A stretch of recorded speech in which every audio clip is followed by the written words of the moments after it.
Here we go. This is it. Wait, isn't this the trailer we've already seen? Hang on, I've seen this before.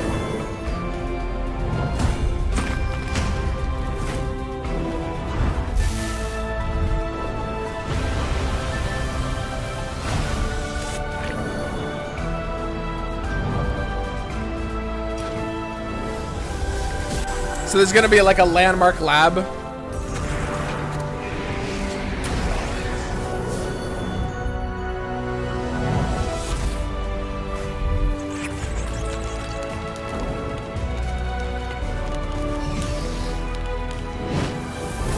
Ooh, hang on. Wait a second. That's new. So that's an Aurelian Salt emote. I think that's cringe as fuck, but a lot of people are gonna like that. That's really funny though. Let's look at these animations.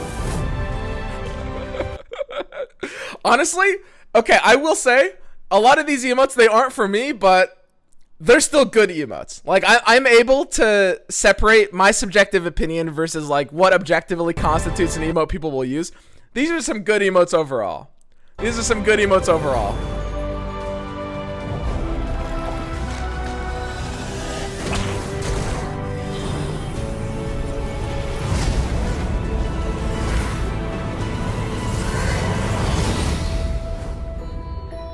So she can just fly?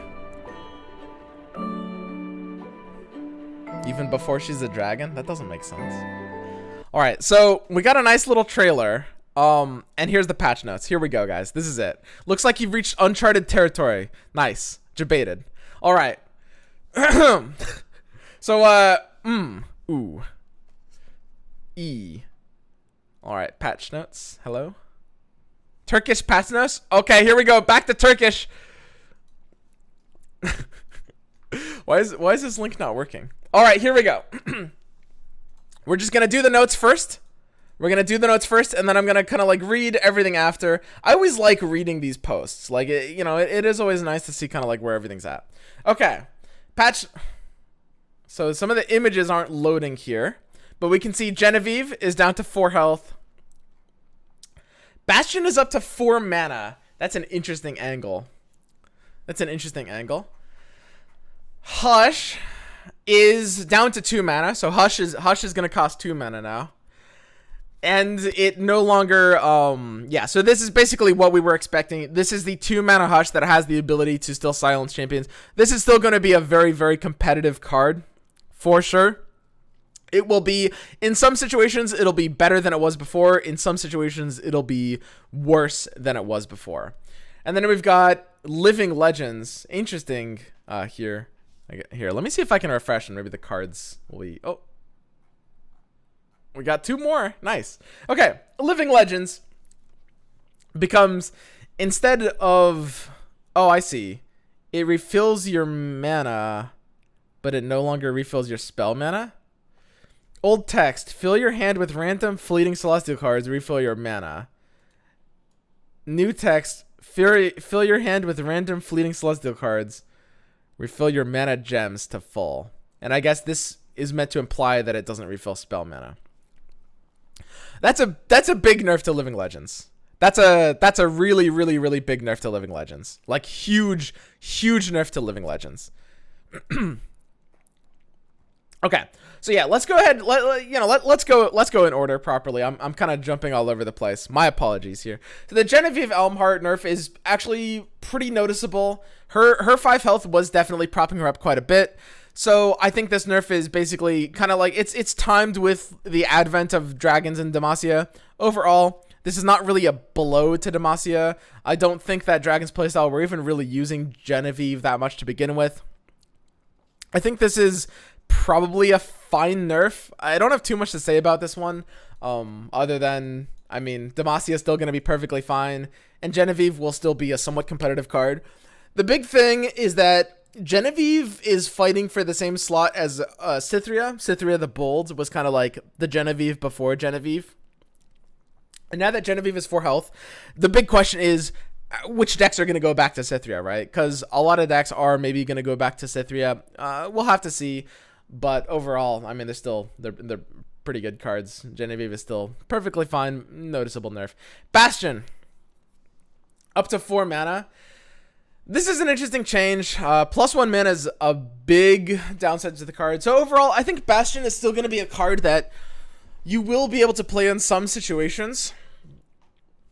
For the most part, this is now a card that you can really only run in a deck with a specific card that you really, really want to target and protect, right? Oh, there's no Lee Sin nerf. Maybe at the bottom. If I scroll down a little further. Maybe I missed it.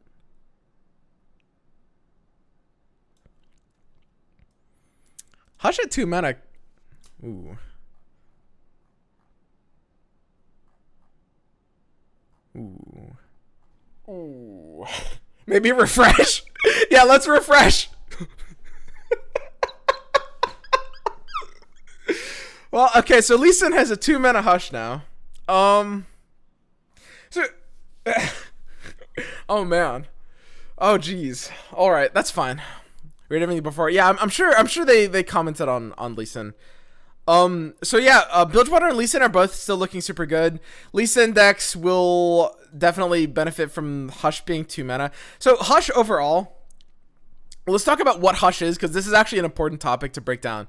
Hush is, it's not really nerfed, it's not really buffed. This is a side grade, pretty classic side grade.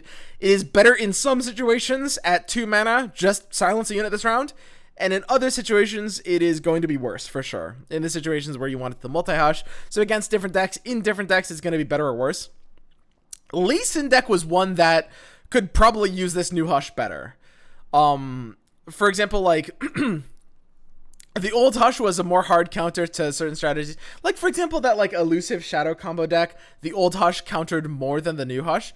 But for the most part, the new Hush is still going to be perfectly fine. And, it, like, Lee Sin deck is very budgeted in terms of mana.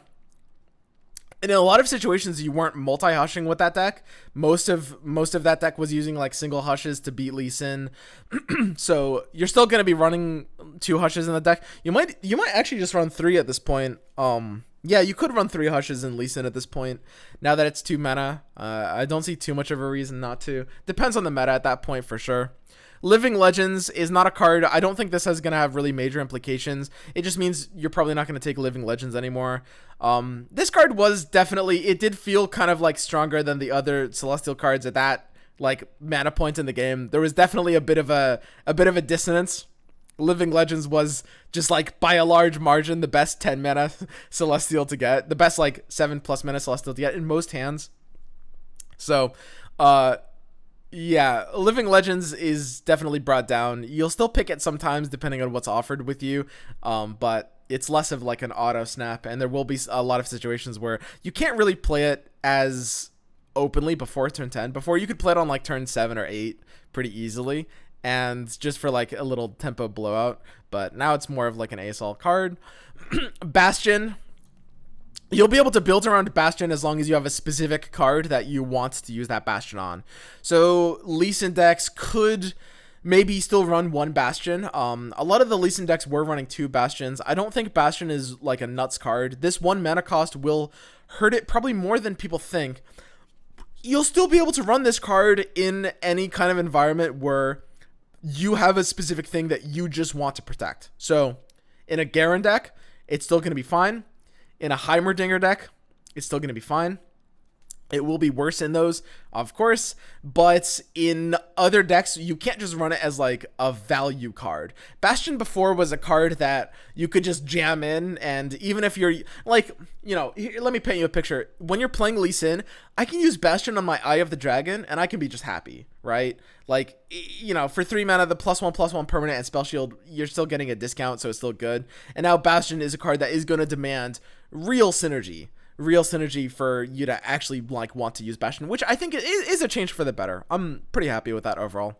The Genevieve one is definitely a little bit out of left field, but I could see, you know, they're introducing a bunch of like new Demacia stuff, and Genevieve has been a problem card for a while, so it's perfectly fine to nerf her. I think there's not really an issue with that. So what I will say, like, without a Lee Sin nerf and without a Bilgewater nerf overall, right now the current meta is divided into both like Lee Sin decks as well as very aggressive Bilge Nox deck. We're seeing a lot of MFGP, the pure aggro form. We're seeing a lot of like, you know, GP-TF or GP Swain or just Swain decks, like the slower versions of Bilge Nox. I will say Bilge Nox is still going to be a very, very good deck.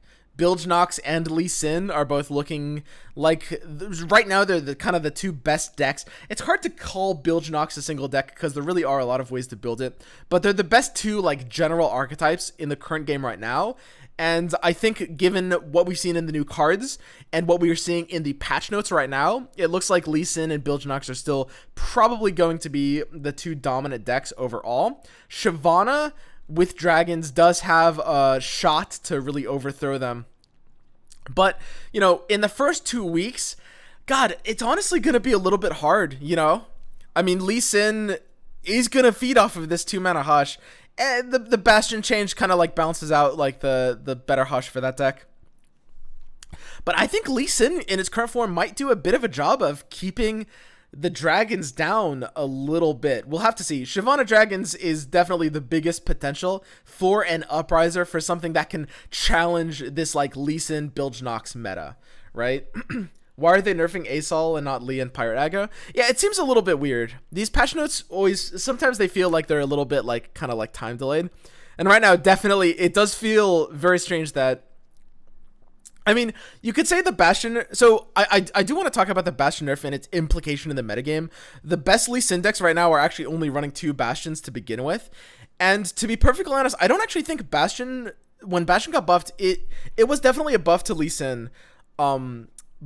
Just because Lee Sin was the deck that was most well positioned to be using Bastion. But Bastion in and of itself wasn't really like the magic card for Lee Sin. It wasn't what pushed Lee Sin over the edge. It was just like an additional tool that they could use and that helped against some specific arguments. The Lee Sin deck right now, it's getting the 2-mana Hush, and they're adding Nopify too, right? Keep that in mind. Which hang on, where's Nopify? Nopify's here. And Lee Sin, I gotta say, like, Lee Sin can really use Nopify, right? Like, this is the, sorry, I should show it all at once. It's the 2-mana Ionia spell. It's basically like a mini deny. Like, Lee Sin will absolutely be able to use this card. So it's like, when you add in the fact that they're adding Nopify and they're making Hush better for Lee Sin, the fact that they're nerfing Bastion a little bit, and again, Bastion worked in Lee Sin, but it wasn't the missing piece of the puzzle, as much as I think a lot of people might have felt. I do think Lee Sin is going to be super well positioned, looking forward for the first 2 weeks.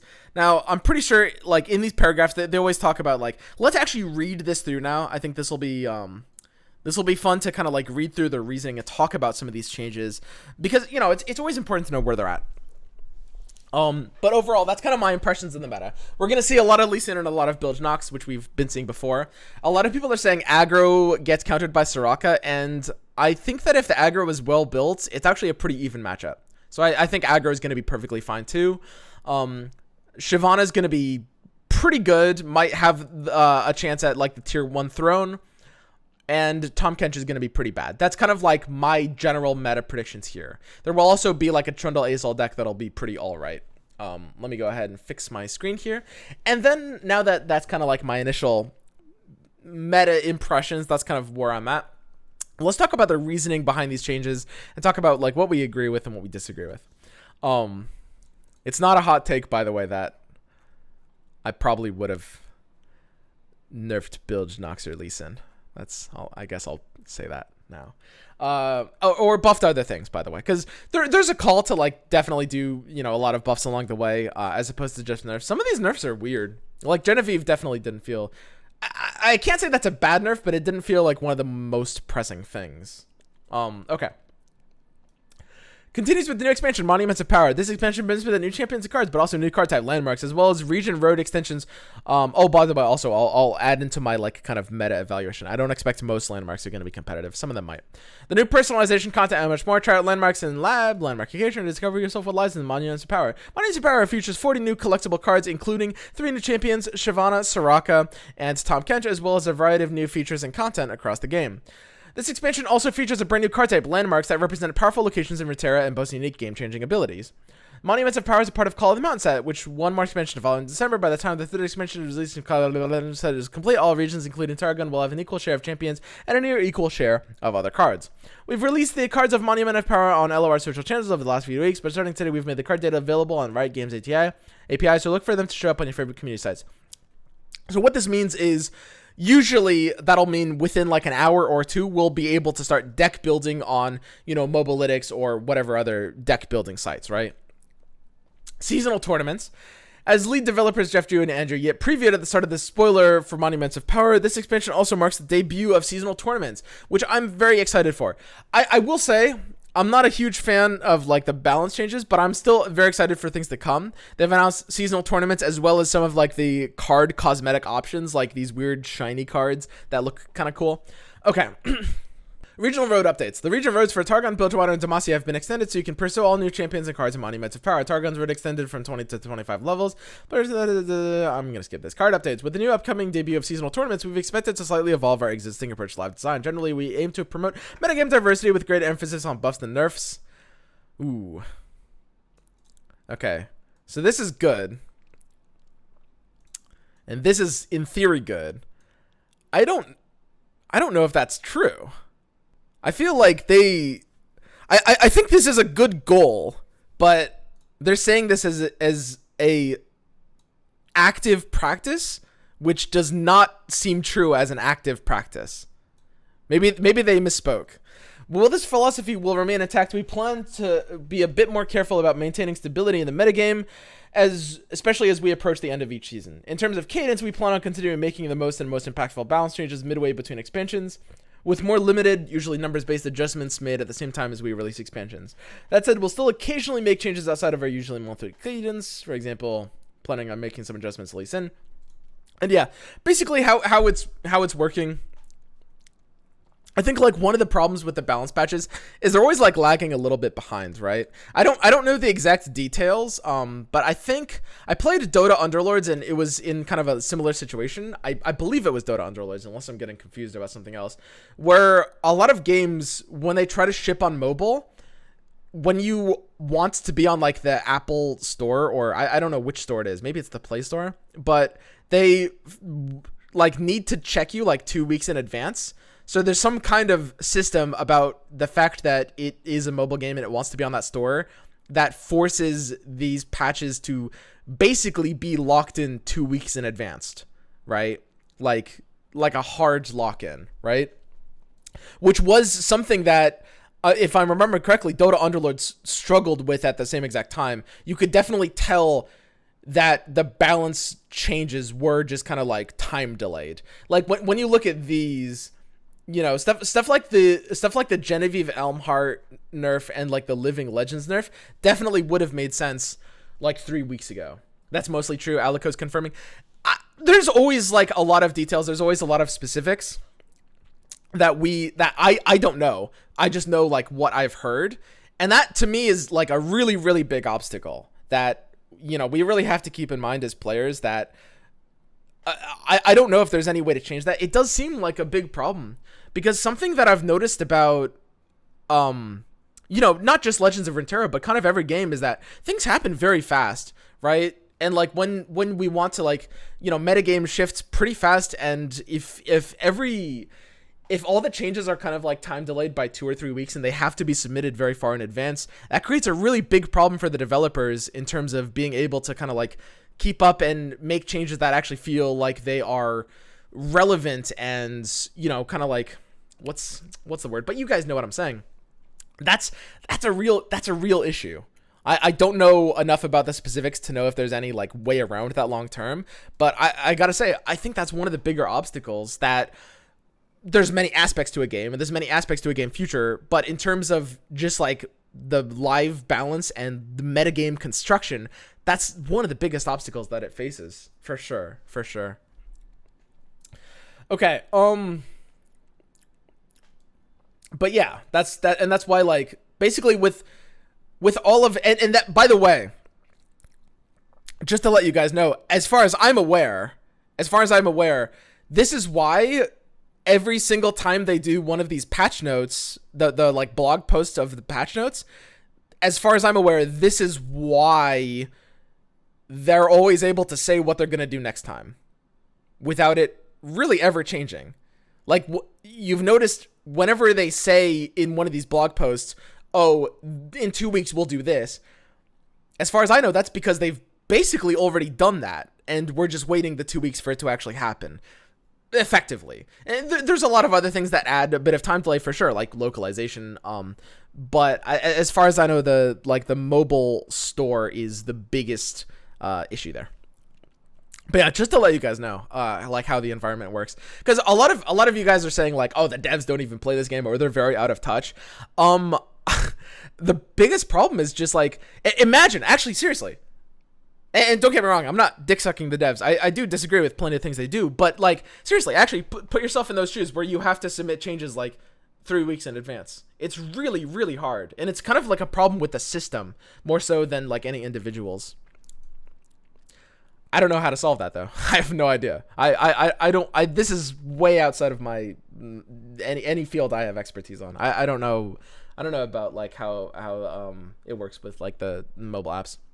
Anyway, that's everything they're saying up here. So basically, yeah, they've kind of like already submitted the changes for Lee Sin or something along those lines, and we're gonna see them in 2 weeks.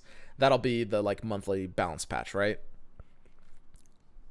So yeah, that'll be Lee Sin nerfs. I do definitely, I'm kind of hoping for some Bilgewater nerfs as well. I think that's gonna be pretty important. I think a lot of people are really downplaying the Bilgewater issue, which is that like Bilge Nox is a really, really good deck right now. It is untouched here. A lot of people are saying that like aggro or aggressive strategies are dead or worse. Even if that is true, which is I think is extremely debatable, even if that is true, Bilge Nox doesn't really have to be aggro. You can slow it down a little bit and maintain like being able to be perfectly fine against these strategies. In addition to all that, we know Lee Sin is getting nerfed, but we are not necessarily sure if Bilge Nox or to what degree that might get nerfed. And lastly, we know they're getting some new cards. Like, for example, not all of the Bilgewater cards will work for that kind of playstyle of deck.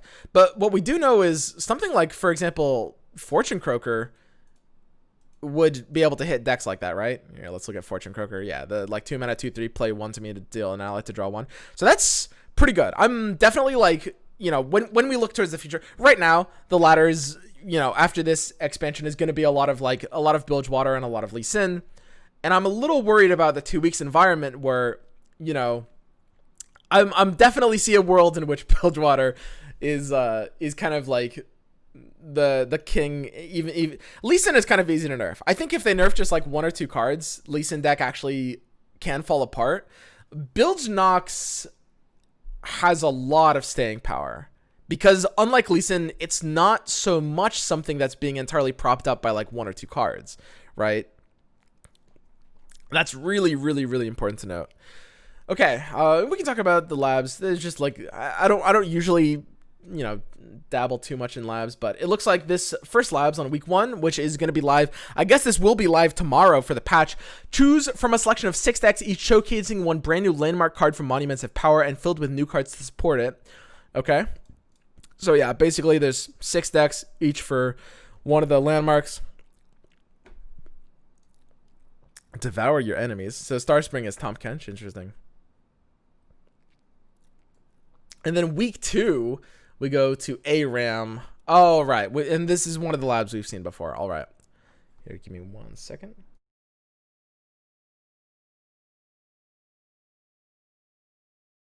Okay. Oops. I didn't mean to go there. So we've got a Haunted Grounds, which is kind of like a Halloween board. We've got a Infernal Drake, personality Fiery. Ooh, I always go for the fiery ones, actually. I like how they have personalities and favorite foods, like this is a fucking dating sim. But yeah, Fiery works for me, honestly. I like the quiet, mysterious ones. That's who I always go for in dating sims. I have a type. 2 new card backs available for purchase at the store. We got a Spooky Poro and a Dragon. Didn't they misspell Fiery? Wait, I think, isn't it? I think they're both technically correct. which is a linguistic cop-out if I've ever heard one. 4 new emotes. Wait, what about the 5th one? Am I stupid? In the trailer, wasn't there a 5th emote? Hang on. Tom Aurelian. Wait. Did we get shortchanged on our emotes? Not that one. No. Not that video. This one, right?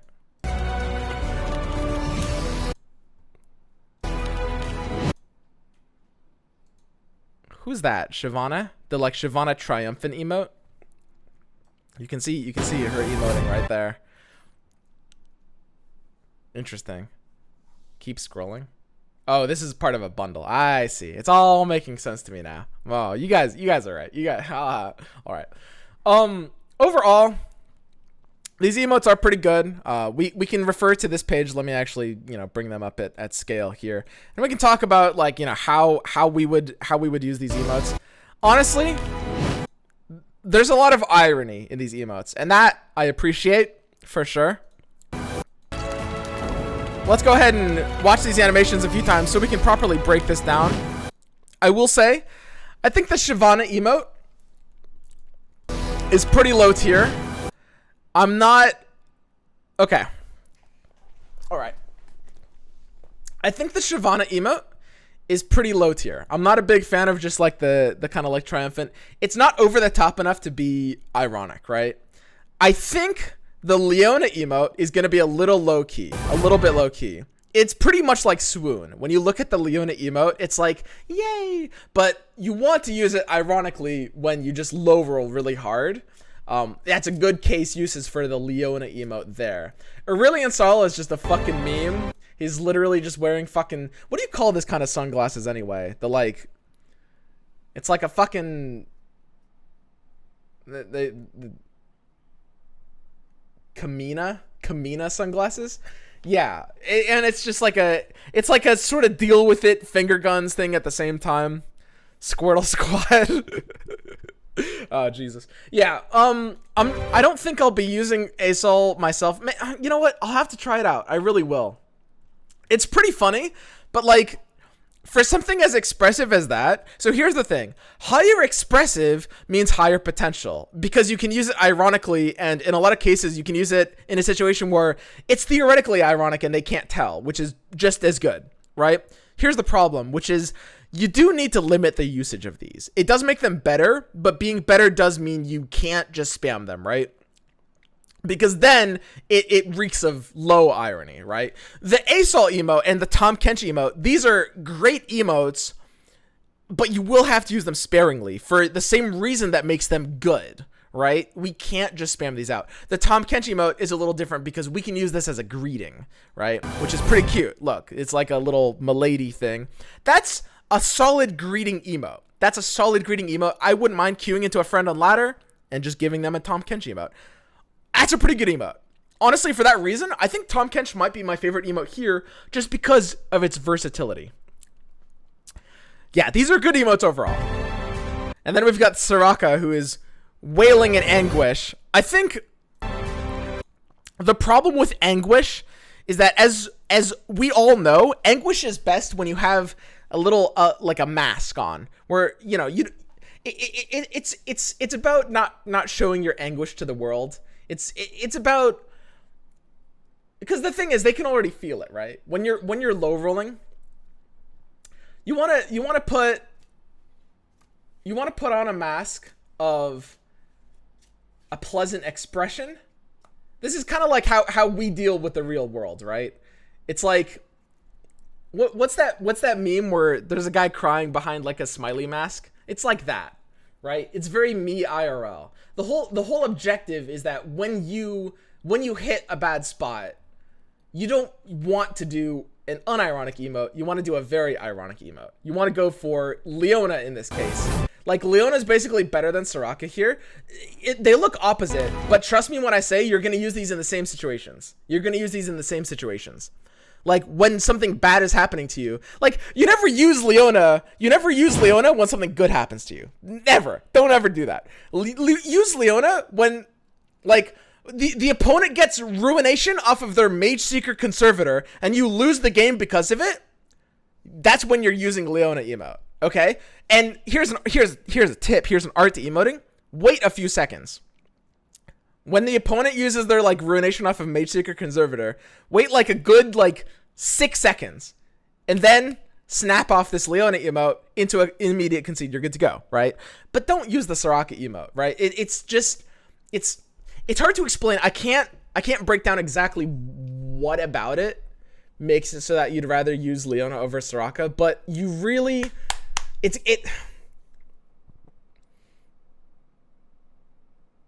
there's psychological elements at play here that make basically, I need to think more about it to understand it better, but it definitely don't use Soraka emote. Okay. Anyway, that's the emote breakdown, and then I need to fix this. That's not right. Bundles. So there's gonna be a harrowing bundle, deck bundles, ranked rewards and new seasons, expeditions. Ranked rewards and new season. So the ranked is going to be out in the new season. And this is, so the new season is going to be the one for like some kind of like tournament thing, right? So in this new season, I'm actually going to have to try hard. That'll be fun. Challenges, quests, and AI decks. Monument of Power, yeah. Oh, so that's kind of cool. Yeah, they're actually adding some of these to the challenges. These are kind of like they're pretty much new player things just for like puzzles. Okay. Oh, here's the real change. Lulu art updated to improve visual consistency between them. Thank God they updated that Lulu art. That Lulu art was literally in my fucking nightmares. That literally, I couldn't unsee that. This is much better. Holy shit. Saved? Oh God. New login methods. All right. And that's kind of like that's the patch overall. So emotes are good. You know, the tournament mode is Pog. They didn't talk about, because they did mention at a certain point they have plans for like these weird card cosmetics that we can achieve, but it looks like that's going to be further down the road. We don't even get a comment about those here unless I missed it. That's also pretty interesting. I'm definitely not I'm not going to sugarcoat this. I'm not a huge fan of these balance patches, and believe me when I say that is fucking sugarcoating it. But yeah, like I said, it's kind of a byproduct of just the unfortunate nature of the time delay in the system. No idea how to fix that, but we are going to be, I mean, man, like, again, just to say it how it is, like, you're going to be, oh boy, I can't wait to queue up with my favorite Tom Kench deck. It's going to, man, in the next 2 weeks, like, it's going to feel pretty bad trying to play like Tom Kench, or I think even Soraka. Maybe you can play Soraka with Lee Sin in the same deck, but you're going to get pretty ass blasted in the ladder environment right now. Shyvana, out of the three, is the one that has the most hope. Landmarks, I think, are going to get pretty pounded. Basically, the meta will stay the same. For the most part, the meta seems like it's going to stay the same right now. Wait, I just tuned in. Is Hush just a power creep to Purify now? Basically, it's only the round, and Purify is a permanent silence, but yeah, Hush is, like I said, this is a side grade. Hush is better in some situations, and it's worse in others. I will say, this Hush is probably less oppressive. So, I can't say, a lot of people are going to say, are going to look at this and say, oh, Riot's dumb, and this is a step backwards. I wouldn't say this is a step backwards. I might say, and we'll have to play with it to see, I might say this is not the step that Hush wanted to take, but I wouldn't say this is literally a step backwards per se. It's a side grade, right? It's a side grade. Shouldn't elusives come back? Well, that's the thing. Like, it depends on the new Hush is going to be different against different things, right?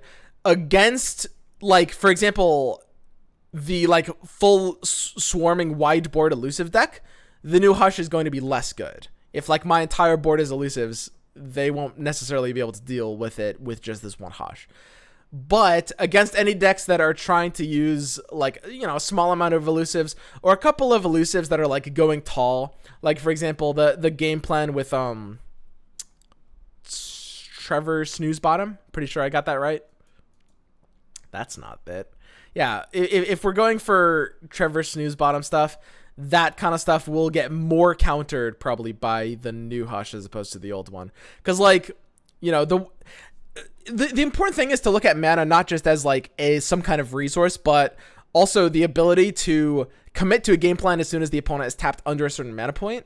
And now, because Hush is 2 mana, it's going to be harder to do that. Like, we won't just be able to, like, force them into as much of, like, a, you know, you can't hush me now, because at 2 mana, like, they'll always be able to hush you.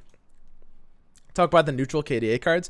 Oh yeah, I already commented on this before, but I think that the complaint of, like, the lore flavor universe integrity thing is kind of a silly complaint. I have zero problem with the fact that they're adding pop stars into their fantasy world.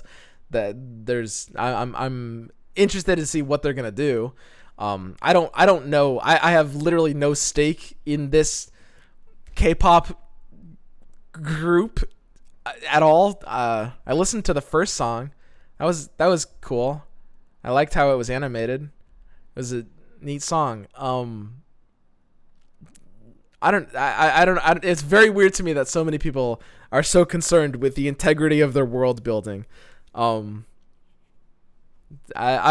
think that the idea of having, like, different kind of, like, flavors, as they put it, or different themes or different avenues, different, even, like, almost universes within it, I think is perfectly fine.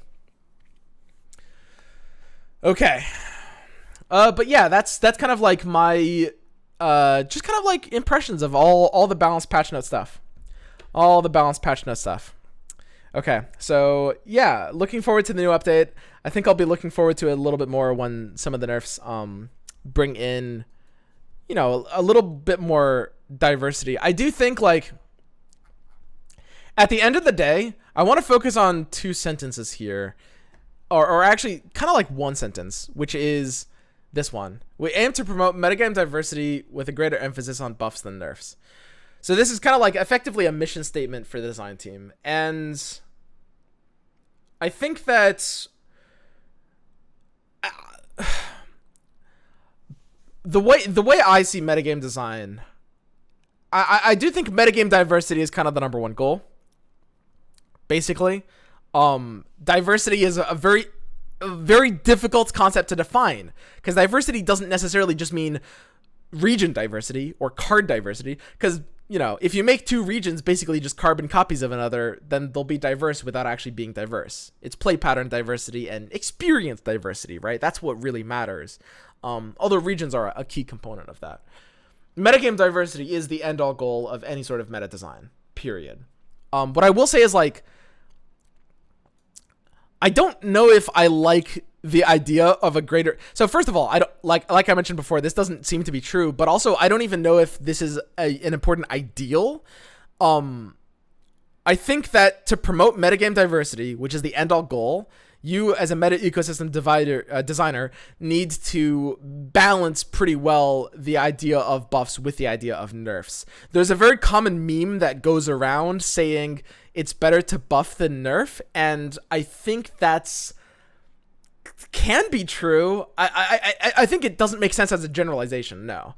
I think more so than that, what I would caution is that there's a lot of developers that over rely on nerfs and should incorporate more buffs into their toolkit. That is true. The assertion that more buffs are better than nerfs is debatable. It's certainly not provable. There's a lot of reasons why you do need to nerf things in situations where, like, we can't just say, oh, let's buff everything to the level of Lee Sin. That doesn't really make sense, right? Like, there are situations where nerfs are necessary. It's important to note that, like, you can't really universally say buffs are better than nerfs.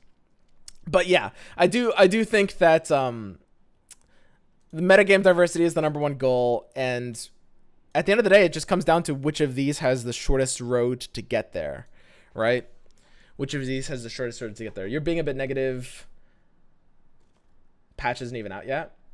Yeah, I mean, I definitely don't want to be over... I don't think I'm being, like, negative. I'm certainly... I don't want to be, like, a toxic negativity kind of guy. I'm just talking about kind of like the problems where I see them, the good things and the bad things about this patch. I do think for the most part though that, I mean, the metagame is not really super conducive to a lot of like new decks being able to sustain, right? Like it's not really a hot take that Lee Sin and Bilge Nox will keep a lot of decks outside of the metagame environment. It would be pretty hard for that to be false. I'm trying to be as objective and neutral as I can about the whole situation. But yeah, I'm not gonna like, you know, dog on the devs or anything like that. That's not what this is trying to be.